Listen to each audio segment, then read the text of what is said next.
What's the meaning of camisole?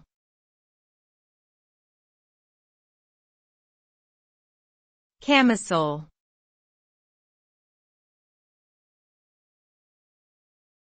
Camisole.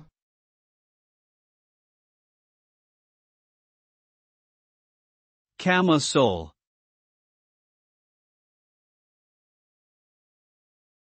Camisole.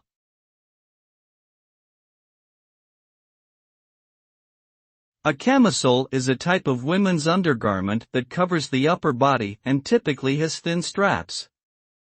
It can be worn as a stand-alone garment or as a layering piece underneath clothing.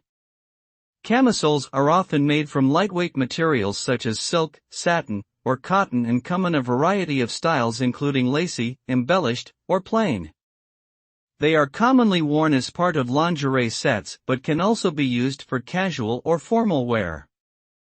Overall, a camisole is a versatile garment that provides coverage and comfort while being stylish and feminine.